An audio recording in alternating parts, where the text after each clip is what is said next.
Today, I have 7 propane tips for you. If you are struggling or have questions about propane for your RV, this video is for you. If you like videos like this, please like and subscribe. It sure would help me out. All right, this is Chuck with Lake to Lake, and let's get started. Tip number 1. Let's go. Tip number 1. If you're having problems getting your propane refrigerator going, your propane furnace going, or your propane water heater going, you may have air in the line or oxygen in the lines. The best way to get the air out of your lines is come into your gas top cooking range, stove, whatever you want, cooking range, and turn it on and light it up and get the burner going. And let it run for about 30 seconds. That'll get all the oxygens out of the line, and that should allow your refrigerator, it should allow your furnace or your hot water heater to fire up. And you should have a nice clean blue flame, no yellow in it. Yellow means there's a little bit of impurities or oxygen in there. Once it runs for about 30 seconds, you should be good to go. All right, on to tip number 2. If you have a brand new tank and you've turned it on and you're not getting any propane through the system, sometimes the excess flow valve in here shuts the propane off, and it's a safety feature. So the way you get around that is you close your propane tank, you take the connector off.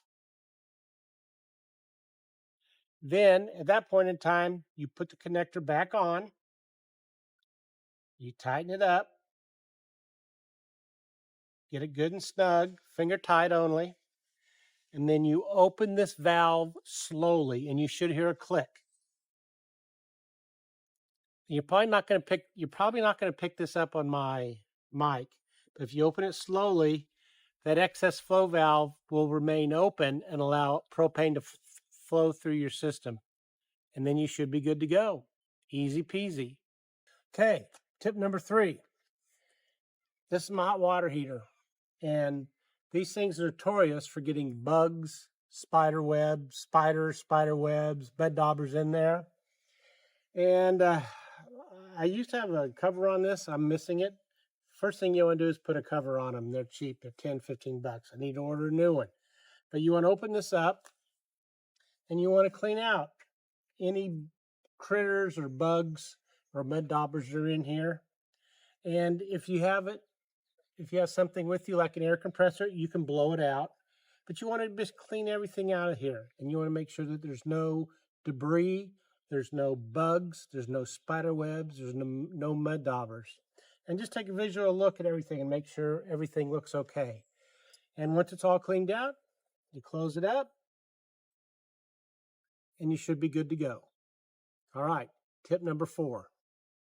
Tip number 4 has to do with this auto change lever for propane tanks. In this case, we have 2 tanks. Automatic changeover valve for your propane tanks. And the arrow points to the primary. And when it gets down to about 25-30% full, it'll switch over to the other tank, and it'll be the non-primary tank will be providing propane to the system. And this should be red and green. You can't see it right now just because of the way it is, but right now they're both green. And when this runs out of propane, it'll turn red, even if the arrow is pointing over toward it. So anyway, it's a real simple system.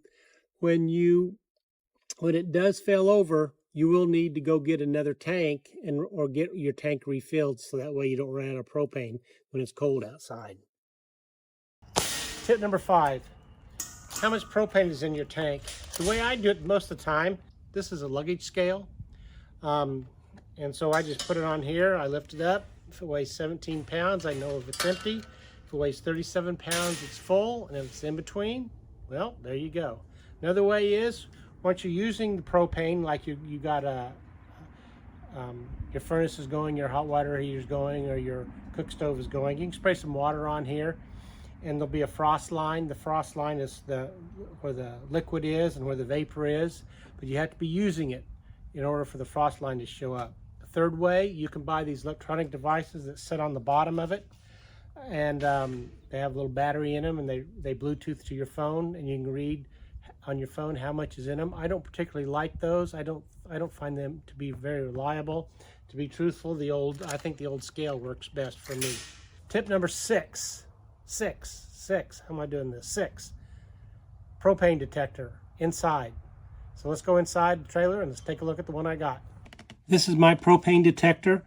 It's got a green light, so it's ready to go. Between a 5 and 7 year life, they will protect you in case you get a propane leak inside your coach. It'll detect it and set the alarm off. There's nothing wrong with that. I highly advise that you double check yours and you make sure it's good. And if you need, buy one from Amazon and replace it. It's an easy peasy thing, and it's a safety issue. Okay, tip number 7. Tip number 7, in cold weather, you need a full tank of propane, because what happens is in cold weather, the propane has a much harder time going from a liquid to a vapor. And the more propane you have in your tank, the more vapor you're going to get. So when you get down to about half a tank, you're not going to have enough propane in there to create the vapor, and your furnace is going to shut off. So make sure you got a couple full tanks of propane in cold weather, and you're going to have to swap them out more frequently. I think that'll wrap it up. Well, thank you for watching. If you liked it, again, give me a thumbs up, and please subscribe. It'll help my channel out. Until we meet around the campfire, y'all take care now. Bye-bye.